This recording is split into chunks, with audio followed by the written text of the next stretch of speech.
প্রিয় দর্শক, স্বাগত জানাচ্ছি সারাদিনের সংবাদে প্রতিদিনের আয়োজন রাত 11টার শীর্ষ সংবাদে। সারা বিশ্বের গুরুত্বপূর্ণ সব সংবাদের শিরোনাম জেনে নিন শুরুতেই। মঙ্গলবার এমপিদের শপথ, বিএনপির এমপিরা সংবিধান সংস্কারের শপথ নেবেন কিনা জানালেন সালাউদ্দিন। অন্যদিকে কর্মকর্তা কর্মচারীদের কাছে বিদায় নিলেন প্রধান উপদেষ্টা। মঙ্গলবার থেকে টিসিবির পণ্য বিক্রি শুরু, মিলবে ছোলা ও খেজুর। অন্যদিকে রমজানের পণ্য বিপুল পরিমাণে আমদানি হলেও বাজারের দাম বাড়ছেই। এক হাসিনাতে ভারত বাংলাদেশ সম্পর্ক আটকে থাকবে না, ভারতীয় সংবাদ মাধ্যমে মির্জা ফখরুল। নতুন সরকার দায়িত্ব নিতে যাচ্ছে, পুনরুজ্জীবনের আশায় ব্যবসায়ীরা। 236 জন সংসদ সদস্য কোটিপতি, 13 জন শত কোটিপতি জানালো টিআইবি। অন্যদিকে খেলাপি ঋণের বোঝা নিয়ে সংসদে যাচ্ছেন 11 এমপি। রমজানে স্কুল বন্ধের হাইকোর্টের আদেশ স্থগিত করলেন চেম্বার আদালত। অন্যদিকে রোজায় যে কারণে স্কুল খোলা রাখতে চায় শিক্ষা মন্ত্রণালয়। সৌদি আরবে সড়ক দুর্ঘটনায় একই পরিবারের 4 জন সহ নিহত 5। ট্যাক্স ফ্রি গাড়ি ও সরকারি প্লট নেবেন না জামাত এমপিরা, বললেন শিশির মনির। যুক্তরাষ্ট্র হামলা চালালে ইরানকে সহায়তার ঘোষণা দিল আফগানিস্তান। বিএনপি সরকার গঠনের প্রস্তুতিতে আওয়ামী লীগের স্বস্তি। অন্যদিকে ঠাকুরগাঁওয়ে জয় বাংলা স্লোগানে আওয়ামী লীগ কার্যালয়ে নেতাকর্মীরা তুলল পতাকা। শুনছিলেন সংবাদ শিরোনাম, এবারে বিস্তারিত। ফ্যাশন ব্র্যান্ড মানে আর্ট। ত্রয়োদশ জাতীয় সংসদ নির্বাচনে নির্বাচিত প্রতিনিধিরা আগামীকাল মঙ্গলবার সংসদ সদস্য হিসেবে শপথ নেবেন। একই সঙ্গে তাদের সংবিধান সংস্কার পরিষদের সদস্য হিসেবেও আলাদা শপথ নেওয়ার কথা রয়েছে। এরই মধ্যে পৃথক দুটি শপথ অনুষ্ঠানের প্রস্তুতি নিচ্ছে জাতীয় সংসদ সচিবালয়। তবে বিএনপি থেকে নির্বাচিত সংসদ সদস্যরা সংবিধান সংস্কার পরিষদের সদস্য হিসেবে শপথ নেবেন কিনা তা নিয়ে এখনও সংশয় রয়েছে। এ নিয়ে সোমবার দুপুরে গুলশানে বিএনপি চেয়ারম্যানের রাজনৈতিক কার্যালয়ের সামনে সাংবাদিকদের প্রশ্নের মুখোমুখি হন দলটির স্থায়ী কমিটির সদস্য সালাউদ্দিন আহমেদ। এ সময় তিনি সাংবাদিকদের বলেন, সংবিধান সংস্কার পরিষদ এটি যদি কনস্টিটিউশনে ধারণ হয়, সেই মর্মে অ্যামেন্ডমেন্ট হয় এবং সেই শপথ পরিচালনার জন্য সংবিধানের 3য় তফসিলের ফরম হয়, কে শপথ পাঠ করাবেন সেটা নির্ধারিত হয়, এতগুলো হয়, এরপরে তারপরে হতে পারে। অন্যদিকে অন্তর্বর্তী সরকারের প্রধান উপদেষ্টা অধ্যাপক ড মোহাম্মদ ইউনূস সোমবার তার কার্যালয়ের কর্মকর্তা কর্মচারীদের উদ্দেশ্যে বিদায়ী ভাষণ দিয়েছেন। ভাষণ শেষে তিনি কার্যালয়ে কর্মরত সবার সঙ্গে ফটো সেশনে অংশ নেন। অর্থাৎ মূলত তিনি বর্তমান দায়িত্ব থেকে চলে যাওয়ার আগে সকলের কাছ থেকে বিদায় নিয়েছেন। প্রধান উপদেষ্টার প্রেস উইং এ তথ্য জানিয়েছে। পবিত্র রমজান উপলক্ষে মঙ্গলবার থেকে সাশ্রয়ী মূল্যে পণ্য বিক্রি শুরু করবে রাষ্ট্রীয় সরকারের বিপণন সংস্থা ট্রেডিং কর্পোরেশন অব বাংলাদেশ। এই কার্যক্রমের আওতায় সারা দেশে বাজার মূল্যের চেয়ে কম দামে ভোজ্য তেল, চিনি, ছোলা, ডাল ও খেজুর পাওয়া যাবে। পাশাপাশি ফ্যামিলি কার্ডের মাধ্যমে পণ্য বিক্রি চলবে। টিসিবি জানায়, মঙ্গলবার থেকে বিক্রি কার্যক্রম শুরু হবে এবং এর জন্য প্রয়োজনীয় সব প্রস্তুতি সম্পন্ন করা হয়েছে। নির্ধারিত ডিলারদের পণ্য সংগ্রহের জন্য আগাম অর্থ জমা দেওয়ার নির্দেশনাও দেওয়া হয়েছে। অন্যদিকে রমজানের গুরুত্বপূর্ণ ভোগ্যপণ্যের আমদানি আগের তুলনায় বেশি হলেও বাজারে বেশ কয়েকটি পণ্যের দাম বাড়তে দেখা যাচ্ছে। এর মধ্যে এক সপ্তাহের ব্যবধানে খেজুরের দাম কেজি প্রতি 50 থেকে 100 টাকা পর্যন্ত বেড়েছে। পাশাপাশি চিনি, ছোলা ও ডালের দামও বেড়েছে। ব্যবসায়ীরা বলছেন, বন্দর ধর্মঘটের কারণে সময়মতো পণ্য খালাস না হওয়া এবং নির্বাচনের ছুটিতে চাহিদা বেড়ে যাওয়ায় সরবরাহে সাময়িক ঘাটতি তৈরি হয়েছে। যদিও চাহিদার তুলনায় পণ্যের মজুদ বেশি রয়েছে বলে জানান তারা। ভারতের সঙ্গে বাংলাদেশের সম্পর্ক কোনো একক বিষয়ে আটকে থাকবে না এবং ক্ষমতাচ্যুত প্রধানমন্ত্রী শেখ হাসিনার ভারতে অবস্থান দ্বিপাক্ষিক সম্পর্ক এগিয়ে নেওয়ার ক্ষেত্রে বাধা হবে না বলেই মনে করছেন বিএনপি মহাসচিব মির্জা ফখরুল ইসলাম আলমগীর। ভারতীয় সংবাদ মাধ্যম হিন্দুকে দেওয়া এক সাক্ষাৎকারে তিনি বলেছেন, আমরা বিশ্বাস করি শেখ হাসিনা গুরুতর মানবাধিকার লঙ্ঘন করেছেন, তাকে শাস্তি দেওয়ার জনদাবি রয়েছে এবং আমরা মনে করি ভারতের উচিত তাকে আমাদের কাছে হস্তান্তর করা। বিআইডিএস এর সাবেক মহাপরিচালক ড কে.এস. মুর্শিদ বলেন, অর্থনৈতিক ও প্রাতিষ্ঠানিক পুনরুদ্ধার রাতারাতি সম্ভব নয়। তিনি বলেন, অন্তর্বর্তী সরকারের তুলনায় নতুন সরকার ভালো ভিত্তি পাবে, তবে অর্থবহ পুনরুদ্ধার দেখতে প্রায় 2 বছর সময় লাগতে পারে।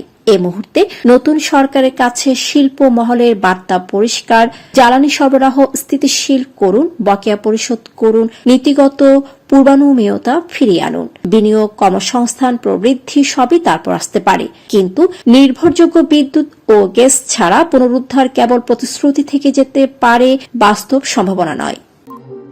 ত্রয়োদশ জাতীয় সংসদ নির্বাচনে জয়ীদের মধ্যে 236 জন কোটিপতি এবং 13 জন শত কোটিপতি রয়েছেন বলে জানিয়েছে ট্রান্সপারেন্সি ইন্টারন্যাশনাল বাংলাদেশ। রাজধানী ধানমন্ডিতে সংস্থাটির কার্যালয়ে এক সংবাদ সম্মেলনে একথা জানানো হয়। এই নির্বাচনে বিজয়ী প্রার্থীদের গড় বয়স 59 বছর বলেও জানিয়েছে টিআইবি। সংস্থাটি বলছে, এবার এমপিদের বয়স ভিত্তিক হার হল 25 থেকে 34 বছর বয়সী 3.3%, 35 থেকে 44 বছর বয়সী 6.73%, 45 থেকে 54 বছর বয়সী 18.86%, 55 থেকে 64 বছর বয়সী 33.67% এবং 65 বছরের বেশি বয়সী 36.3%। অন্যদিকে উচ্চ আদালতের স্থগিতাদেশ নিয়ে অন্তত 45 ঋণ খেলাপি প্রার্থী এবার জাতীয় সংসদ নির্বাচনে অংশগ্রহণের সুযোগ পান। তাদের মধ্যে 11 জন বিজয়ী হয়েছেন এবং সবাই বিএনপি থেকে নির্বাচিত। তাদের মধ্যে 2 জনের খেলাপি ঋণ সংক্রান্ত মামলা নিষ্পত্তি না হওয়ায় আনুষ্ঠানিক ফল প্রকাশ করেনি নির্বাচন কমিশন। আগামীকাল এমপিদের শপথ অনুষ্ঠানে তারা আমন্ত্রণ পাননি। রমজান মাস জুড়ে সব মাধ্যমিক বিদ্যালয় বন্ধ রাখার নির্দেশ দেওয়া হাইকোর্টের একটি আদেশ স্থগিত করেছেন সুপ্রিম কোর্টের চেম্বার আদালত। এবার পবিত্র রমজানে মাধ্যমিক স্তরের বিদ্যালয় খোলা রেখে বাৎসরিক ছুটি তালিকা করেছে শিক্ষা মন্ত্রণালয়। তাতে আপত্তি শিক্ষক ও অভিভাবকদের। লিগ্যাল নোটিশ পাঠিয়েও সাড়া না পাওয়ায় বিষয়টি গড়ায় হাইকোর্টে। রিট আবেদন করেন এক আইনজীবী। রিটের উপর শুনানির পর উচ্চ আদালত 18 ফেব্রুয়ারি থেকে নিম্ন মাধ্যমিক ও মাধ্যমিক বিদ্যালয় বন্ধ রাখার নির্দেশনা দেন। ধারণা করা হচ্ছিল হাইকোর্টের আদেশ মেনে 18 ফেব্রুয়ারি থেকে স্কুলে ছুটি ঘোষণা করবে শিক্ষা মন্ত্রণালয়। তবে দেখা গেল ভিন্ন চিত্র। নিজেদের সিদ্ধান্তে অনড় শিক্ষা মন্ত্রণালয়। তারা হাইকোর্টের আদেশের বিরুদ্ধে আপিল করেছেন। একই সঙ্গে রাষ্ট্রপক্ষের আবেদনের পরিপ্রেক্ষিতে আপিল বিভাগের চেম্বার আদালত রমজানে স্কুল বন্ধে হাইকোর্টের দেওয়া আদেশের উপর স্থগিতাদেশ দিয়েছেন। ওমরা শেষে সৌদি আরবে বাসায় ফেরার পথে সড়ক দুর্ঘটনায় বাংলাদেশি একই পরিবারের 4 জন সহ মোট 5 জনের মৃত্যুর খবর পাওয়া গেছে। রবিবার রাত 3টার দিকে জেদ্দা থেকে বাসায় ফেরার পথে আবহা শহরে এ দুর্ঘটনা ঘটে। সোমবার দুপুরে নিহত মিজানের বড় ভাই বাহরুল আলম 5 জনের মৃত্যুর বিষয়টি নিশ্চিত করেছেন। নিহতরা হলেন লক্ষ্মীপুরের সৌদি প্রবাসী মিজানুর রহমান মিজান, তার স্ত্রী ফারজানা আক্তার সুমি, স্কুল পড়ুয়া মেয়ে মেহের আফরোজ ও 1.5 বছর বয়সী মেয়ে সুভা আক্তার। বাংলাদেশ জামাত ইসলামী নেতা ও সুপ্রিম কোর্টের জ্যেষ্ঠ আইনজীবী মোহাম্মদ শিশির মনির জানিয়েছেন, জামাতে নির্বাচিত সংসদ সদস্যরা ট্যাক্স ফ্রি গাড়ি ও সরকারি প্লট গ্রহণ করবেন না। সোমবার নিজের ভেরিফাইড ফেসবুক পেজে দেওয়া এক পোস্টে তিনি এই তথ্য জানান। পোস্টে মোহাম্মদ শিশির মনির বলেন, পূর্ব ঘোষণা অনুযায়ী আমাদের এমপি মহোদয়গণ ট্যাক্স ফ্রি গাড়ি এবং সরকারি প্লট গ্রহণ করবেন না ইনশাআল্লাহ। ইরানের উপর যুক্তরাষ্ট্র কোনো সামরিক হামলা চালালে এবং ইরান সহায়তা চাইলে তাদের সহায়তা করার ঘোষণা দিয়েছে আফগানিস্তান। দেশটির তালেবান সরকারি মুখপাত্র জাবিহুল্লাহ মুজাহিদ গতকাল রোববার বলেন, ইরানের প্রতি আফগানদের সহমর্মিতা থাকবে এবং ইরান চাইলে সহায়তা করা হবে। ইরান সাম্প্রতিক সময়ে সহনশীলতা দেখিয়েছে তিনি উল্লেখ করেন, তাদের প্রত্যাশা থাকবে ওয়াশিংটন ও তেহরানের মধ্যে কোনো যুদ্ধ বাঁধবে না। বিএনপি এখন সরকার গঠনের প্রস্তুতি পর্বে। এতেই আপাত স্বস্তি খুঁজে পেতে শুরু করেছে আওয়ামী লীগ। দলের একটি ক্ষুদ্র অংশ ইতোমধ্যে প্রকাশ্যে আসছে, কেউ কেউ দীর্ঘদিন পর নিজ এলাকায় ঘুরেও এসেছেন। যদিও কার্যক্রম নিষিদ্ধ আওয়ামী লীগের বেশিরভাগ নেতাকর্মী এখনও গ্রেপ্তার আতঙ্কে আছেন।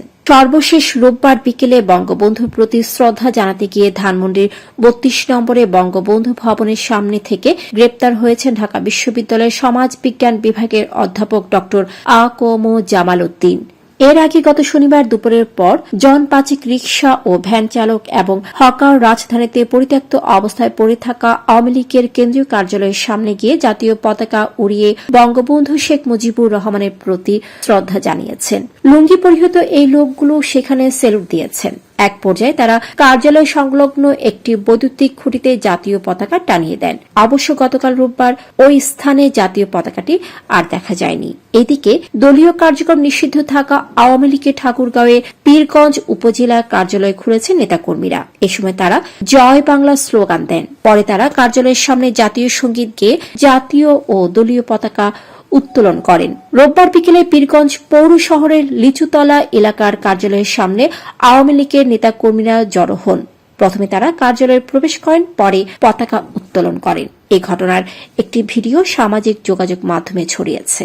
সুপ্রিয় দর্শক, এতক্ষণ আমাদের সাথে থাকার জন্য ধন্যবাদ। প্রতি মুহূর্তে দেশ বিদেশের গুরুত্বপূর্ণ সব সংবাদ জানতে ভিজিট করুন www.saradinesসংবাদ.com।